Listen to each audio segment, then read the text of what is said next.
Magandang araw sa lahat, welcome po ulit dito sa atin channel ang Biyahe y Komida. Maraming salamat sa lahat ng nag-subscribe, indeed. Punta tayo sa atin topic, June 21, 2025. Marian nakasagupa noon ang dating kaklase, binuhusan ng soft drinks, sinabunutan pa. Isang throwback chika ang sumabog online patungkol sa nakaraan ni Marian Rivera at dating kaklase na si Ivy Manzanbo. Naging usap-usapan ang pasabog na throwback chika ni Ivy na inalala ang matinding teenage catfight nila ng kapuso primetime queen.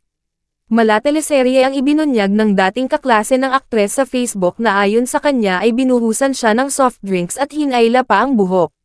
Kwento ni Ivy, high school pa sila noon ni Marian nang magkainitan sila dahil umano sa selos na sinimulan ng isa pa nilang kaklase. Resulta, 1 linggo silang nasuspend sa kanilang eskwelahan. Bagamat tila barado na ang nasabing post, marahil dahil sa dami ng bashers na sumugod sa comment section, umabot na ang balitang ito sa iba't ibang news outlets at fans. Kwento ni Ivy, naalala niya lang ito nang mapanood ang interview ni Marian with Karen Davila noong Marso kung saan sinabi ng celebrity mom na pinatawad na niya ang mga babaeng nagkaroon siya ng misunderstanding noon. Klaro naman daw kay Ivy na hindi siya ang tinutukoy ni Marian, dahil ayon sa actress, mga babaeng may connect kay Dingdong Dantes ang pinatawad niya. Pero wait, may part 2 ang chika. Sa kolehiyo, muli raw silang nagkaroon ng alitan dahil sa isang so-called friend ni Marian na nagsabing tinawag ni Ivy na stupid ang aktres. Aba nagka-round 2 pa pala ang kanilang awayan pero gaya nung una, nagkaayos din sila in the end. Sabi pa ni Ivy, nagkita pa nga raw sila ulit noong Marimar days ni Marian at nagbatian pa. People change. Everyone changes as they age, sambit niya sa FB. Nilinaw rin ni Ivy na wala siyang intensyong suruan ang aktres, I don't think it would affect what Marian is now. Marian is Marian. At syempre, para sa mga nagsasabing paipal lang si Ate Ivy, may sagot siya, I shared my story because it is mine to tell and I have all the right to speak my mind. It may be cringe but it is real and none of it were made up. As of this writing, tikom pa ang bibig ni Marian tungkol sa isyu at bukas naman ang bandera sa kanyang reaksyon. Selosa ka ba? Nasa lugar. Very transparent. Sayang nga. Kung pwede lang i-rewind. Diba? Sana na-rewind ko hindi. So, selosa ka noon? Kasi may dahilan.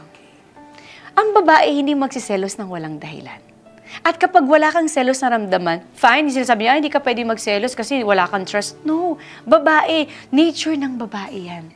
Kapag may nakikita kang alanganin na ginagawa ng babae doon sa partner mo, alangan naman, ay, ang galing, ang sweet nila together, kinikilig ako. My God, napaka-impokrita nun. No, no, no for me, di ba? Kapag may sitwasyon na nakikita mong alanganin, magre-react ka talaga. Yun lang, ang problema ko doon, nagre-react agad ako doon sa babae. Dapat pala, sa kanya ako nagre-react. Ganon, mali. Nagbati na ba kayo sa lahat ng babae na inaway mo noon? Parang oo. Pag nakikita ko sila, naiilang sila kasi alam nila yung sitwasyon kung bakit ko ginawa yun sa kanila. Pero ngayon pag nakikita ko, I'm trying to be civil, tas may isang pagkakataon na ako na nag-initiate na pinapatawad na kita. Bisitahin ang Facebook ni @Ivy Manzanbo para sa mas marami pang update sa throwback chika na sumabog kasama si Marian at ang mga netizen na nagkomento or i-click ang link sa description box. At yan ang atin latest showbiz chika update for today, huwag kalimutan mag-subscribe. Click the notification bell for more showbiz chika updates, like and share the video at suportahan po ang atin Facebook page. Maraming salamat sa lahat ng nag-subscribe, indeed. Magandang buhay sa lahat, adios.